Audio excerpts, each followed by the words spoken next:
Hi, Mike DePung here, and welcome to Spirit Hill, Spirit Healing in Love and Light. Um, I'm going to share some things. I've got some notes here in front of me. I'm going to share some things that I've thought about this week. Some of it will be, in a sense, a summary of what I've shared in the past. I don't know how many videos I've made, 10 or 12, something like that. But at the end of the last video, I talked about the tools that we can use to access spirit can be used as that which is exactly as a tool that helps us communicate, that gives us that which our heart, our own heart operating system, as opposed to the ego, which I'll mention here in a minute, um, that it can use, our heart operating system can use to help us access all the help of all this unseen spirits, unseen energies, entities that are all about us, by and large unseen. Sometimes they're manifest. But here's the deal. Healing, I mentioned this before, is why we came here in the broadest sense. We come here to enjoy our co-creation because we are spirit incarnate, and we can express spirit uniquely, each one of us. And to be human means we require ego for some life functions, and then we require heart, though. We come with heart equipped to know the fullness of exploring our own co-creation.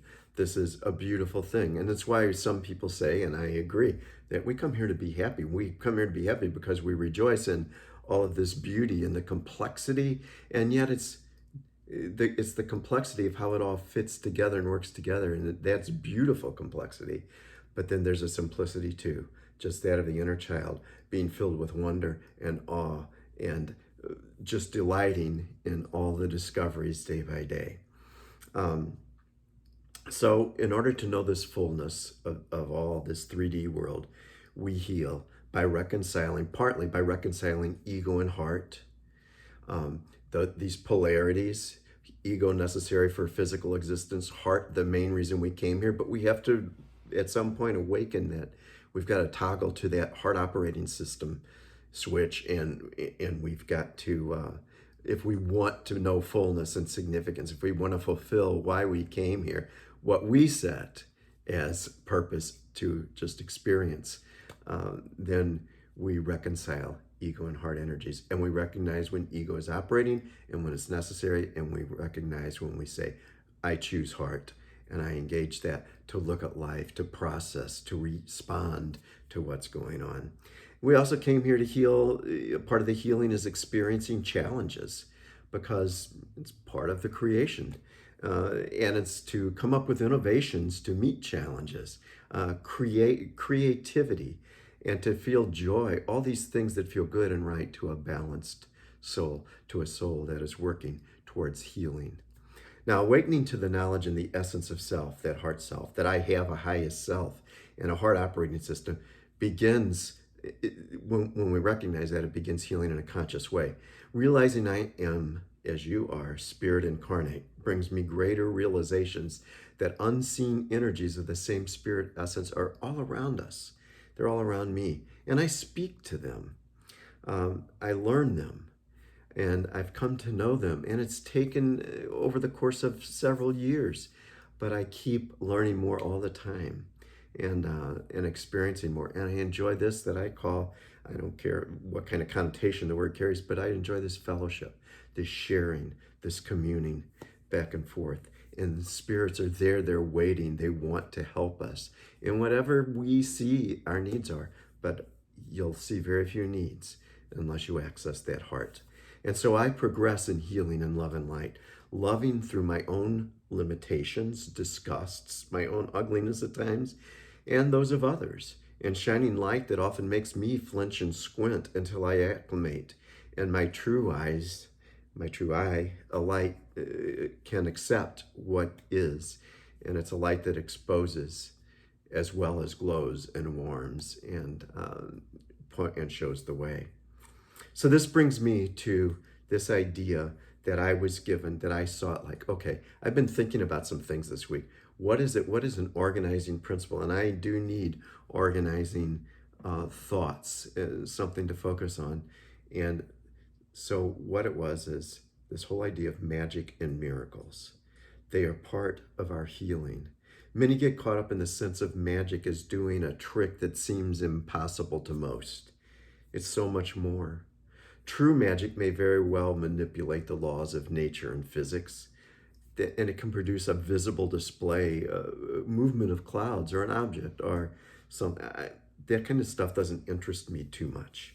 I'm not discounting it, and I'm not saying that for some it's very important, and some are very adept at it, but not me. I've experienced, though, the magic of the spirit world, of me being spirit incarnate, but it's not like waving a wand and something or someone appears or disappears in a moment's command. It could, but that's not the point of magic to me. Magic calls in the unseen energies, the unseen realm, and helps apply their shared energies to heal and create, to help me heal and create. When I'm connected to unseens and my true heart self, I begin to experience synchronicities and resonance, and this is the magic. The synchronicities and resonance with the energies of life that I discern in myself and in others, the collective, and then I live and participate in those energies. That's magic. The 3D with the spirit world, having this access, this portal, and this experience is magic indeed. To be able to have this interdimensional shift and interaction, that's magic. Okay. So when I'm connected with these unseens, I participate in the energies, and there's this deeper magic of co-creation. We realize we do things, we ask for things, we use tools that create these synchronicities and these resonance frequencies that just say, boom, it draws, it attracts, and we're one.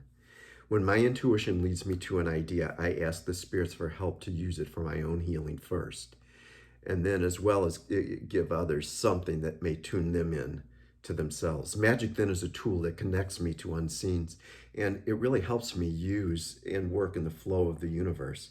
The use of such magic does result in miracles.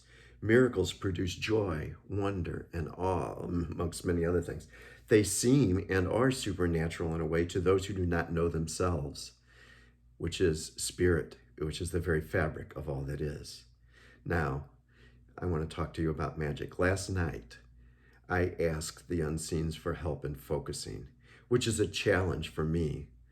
And sometimes when I speak to my spirits, they speak back to me and answer through my own vocal cords. And I'm not saying that it's some kind of possession or anything. It's just a way that they communicate with me. And I asked what I should focus on for the video that I felt brewing in my gut. And the answer emerged through my lips. Michael, share the magic. Don't forget the magic. And that was it. Those were the words that came out of my mouth.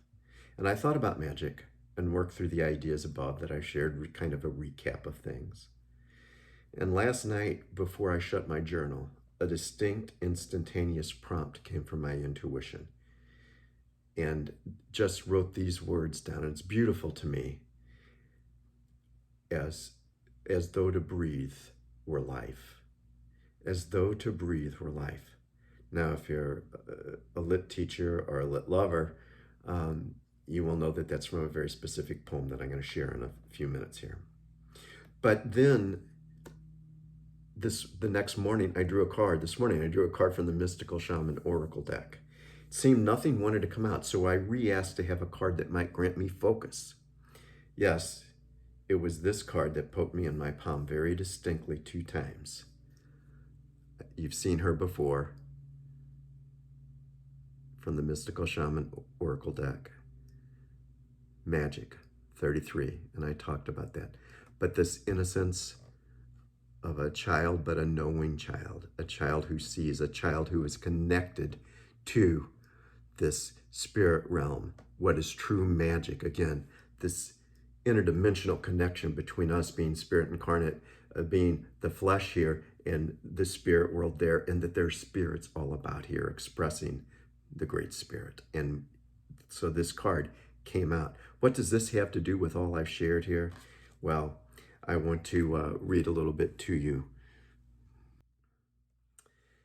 The essence of this magic card, the essence of this, represents the infinite intelligence of Great Spirit that makes up the fundamental fabric of the universe. We experience the evidence of the magic through synchronicity or meaningful coincidence. And when magic appears, you're invited to see the world through the eyes of wonder and awe, taking on the innocence of a child who knows that all things are possible. Now, again, the things that I said before sound very much using the same words, but I hadn't read these words yet in reference to this video and the thoughts that I've been having. You are being invited to call in the great mind of infinite intelligence and recognize the dance and synchronistic events, signs, symbols, and omens given to you through the oracle of the ordinary world. This is a sign that Spirit is reminding you that you co-create your world in a sacred relationship. Your part is to dream, to intend, and to watch for the signs that show you what next action to take, or that give you the tools to decide and to design and to create for yourself, for myself. Right now, it appears that you are on the right track to make your dreams come true. Great Spirit is listening and acting on your behalf. Pay attention, and here's a really key part. Magic gives birth to miracles. Use the magic of Spirit all about us, of awakening to your own heart, our hearts. That's what we need to do. And so, as I went through this, I realized that magic may operate when I consciously seek the help of my unseens. That's magic. When I know that they're there and that they're listening and that they're responding, then that's magic. Magic is a means of this interdimensional communication, spirit incarnate with spirits unseen, mostly. Magic is a tool. Working with a tool, you see, can produce miracles, acts of a conscious, awakened soul expressing eternal, unseen spirit in this physical world. And when others recognize this, when they see anybody who is acting in this kind of energy, they usually stand in awe and wonder and appreciation and exuberance. And I do so when I see anyone doing a job skillfully that resonates with me, because I know if it's resonating with me, if I am operating in heart energy and there's something that somebody does, no matter how commonplace it is, and I see they're doing it and that they have that energy just emanating from them, I know that it's magic that's at work and that miracle is happening right in front of me as I see the manifestation of magic. It comes in the form of a miracle, comes in the form of spirits guiding and me creating or you creating or somebody else creating a work, manifesting something that shows all of this wonderful energy. So if it's resonating with me, it's born of the connection we have through use of magic producing the miracle that I'm witnessing. Through all of this, my intuition led me to a poem. And this is what I really wanted to get to, which is magic in and of itself. And again, I don't mean to pigeonhole the possibilities, the expressions of magic, but this was beautiful to me and it was magical to me. And in a way, it became a miracle to me as I went through the poem. And I'm just going to share it off. I don't know what's going to come out as I actually reread it. I've done this once, but I'm going to read it, and I don't have any notes on this. The poem's Ulysses by Alfred Lord Tennyson.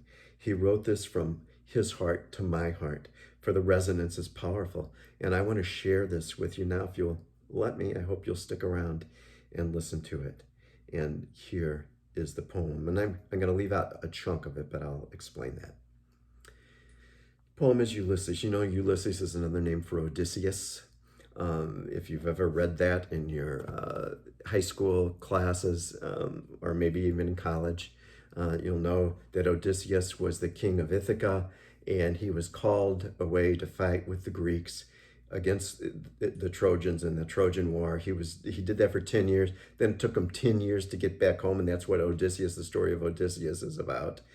And So this is Alfred Lord Tennyson imagines Odysseus, Ulysses, imagines him.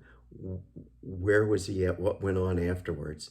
And this, through Tennyson accessing his own intuition, his talents, and using his talents and skills and abilities applied to that to created this vignette of Ulysses. And Ulysses says, "It little profits that an idle king by this still hearth among these barren crags, matched with an aged wife, I mete and dole unequal laws unto a savage race that hoard and sleep and feed and know not me." It's interesting to me that this comes out because here he was all set up, a hero, a conqueror, his realm, his domain established. But what he realizes is that the people around him, there's no resonance there. There's no, there's no mutual affection or goals. And he says, they're a savage race. By and large, he looks at the collective and he realizes, wow, this is not, whatever it is, for other people, it might be okay. But for me, he recognizes I'm not living my heart. I'm not living heart energy. And so he says, and recognizing, knowing himself, it's so important for us in healing to keep exploring ourselves and to know ourselves more and more. And he says, I cannot rest from travel. All times I have enjoyed greatly, have suffered greatly, both with those that loved me and alone. On shore and when through scudding drifts the rainy Hyades vex the dim sea, I am become a name. People know me. For always roaming with a hungry heart, much have I seen and known. And it's interesting, a hungry heart, listening to his heart, driving him on, that being his motivation. And what he recognizes in this poem thus far is that, hey, I've been sitting around. I am not doing what I came to do. And so he says, always roaming with a hungry heart, much have I seen and known, cities of men and manners, climates, councils, governments, myself not least, but honored of them all. And I have drunk delight of battle with my peers, far on the ringing plains of windy Troy. I am a part of all that I have met.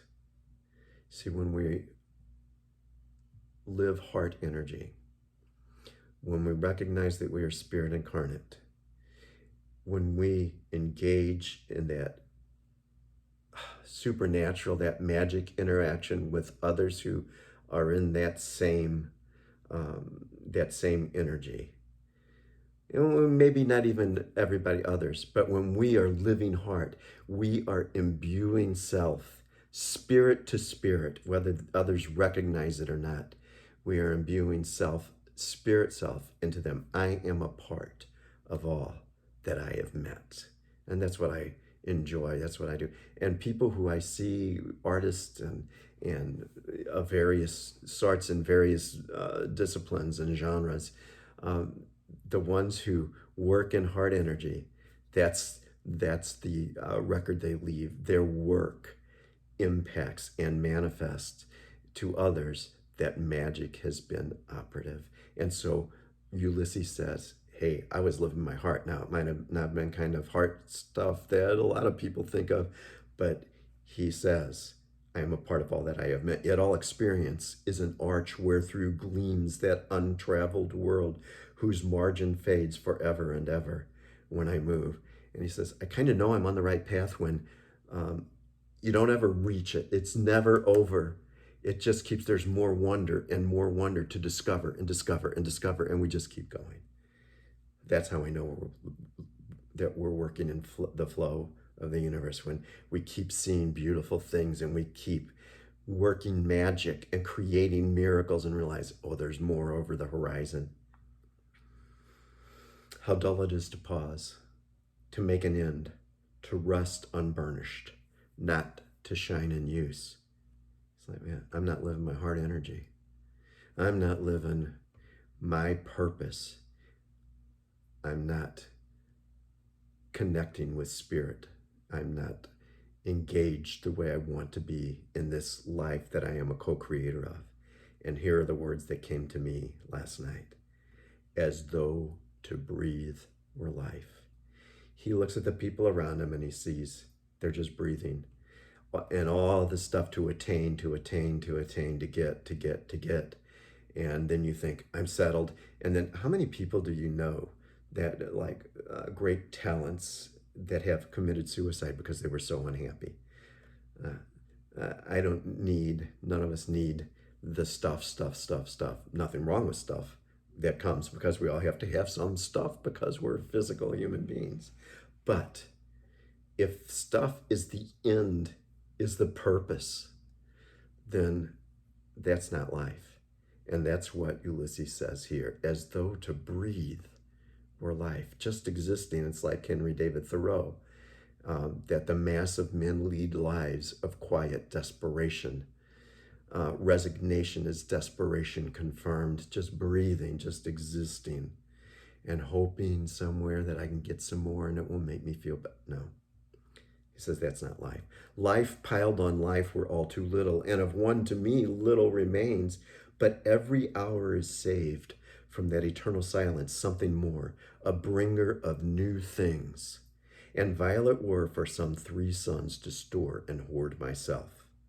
And this gray spirit, yearning and desire to follow knowledge like a sinking star beyond the utmost bound of human thought.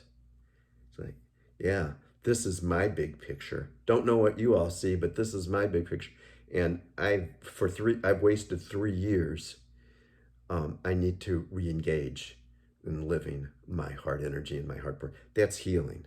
He recognizes, he knew self, and he moves based on what his heart is telling him to do. Yeah, it means he's going to leave. Yeah, it means he's going to leave his kingdom. It means he's going to leave his wife. But he knows that he has to live heart, and that healing is why we came here, not to make other people happy. Then he goes to this middle section and he says, hey, I've got a son here. He's going to be, he's taken over because you know what? His energy, his vision, his life vision is, I'm really good at helping people in a kingdom situation. I'm good at administrating, and he gives all these qualities of his own son, who is named Telemachus. But he's like, okay, and this is an interesting statement. He works his work, I mine. That's healing. That is when we realize what our work is, that we wish to engage in, that is heart, then that's healing. And we can say, it doesn't matter. We don't need to strive to be like anybody else. He works his work, I mine. And this is why we came. And so then he ends it with these words. There lies the port. I see it. The vessel puffs her sail. There gloom the dark, broad seas. My mariner souls that have toiled and wrought and thought with me. And that's an interesting thing for a military type guy, a leader, an action type guy. His souls that have toiled and wrought and thought with me. That ever with a frolic welcome took the thunder and the sunshine and opposed free hearts, free foreheads. You and I are old. Old age yet hath his honor and his toil. Death closes all, but something ere the end, some work of noble note may yet be done, not unbecoming men that strove with gods. The lights begin to twinkle from the rocks. The long day wanes, the slow moon climbs, the deep moans round with many voices. He hears and is connected with this whole scene of nature. He reads in the stars and the moon and the sea about him. He hears the voice, he sees the direction. Come, my friends, 'tis not too late to seek a newer world. Push off, and sitting well in order, smite the sounding furrows, for my purpose holds to sail beyond the sunset and the baths of all the western stars until I die. It may be that gulfs will wash us down. It may be we shall touch the happy isles and see the great Achilles whom we knew. Though much it's taken, much abides. And though we are not now that strength which in old days moved earth and heaven, that which we are, and that's healing. Recognizing what we are and just living that right now. It doesn't matter what happened in the past. It doesn't matter what might happen in the future. That which we are right now. And we are spirit incarnate, and we live, we heal by living our purpose, by reconciling ego and heart, and by then knowing what heart says and using all we have, that our intuition, accessing, tapping our skills, our abilities, our talents, with the help and the input, and using the tools that we can to work in the spirit world, and know that all of this works together for the very point of me expressing spirit and experiencing in a body, but for and as spirit in this 3D world. That which we are, one equal temper of heroic hearts, made weak by time and fate, but strong in will to strive, to seek, to find, and not to yield. That's what heart drives us to, this joy in exploring, in discovering, and working through the challenges, innovating, creating, because we have the help of all the spirits about us, and not yielding to what? To society, not yielding to what? Ego conforming us to society, not, in his case, yielding to a kingdom that's saying, hey, you finally made it back, what are you throwing it all away for? Because I live my purpose. And so today, I'm going to just leave this with you, and thank you for being with me here on Spirit Hill, love and peace, and healing in love and light.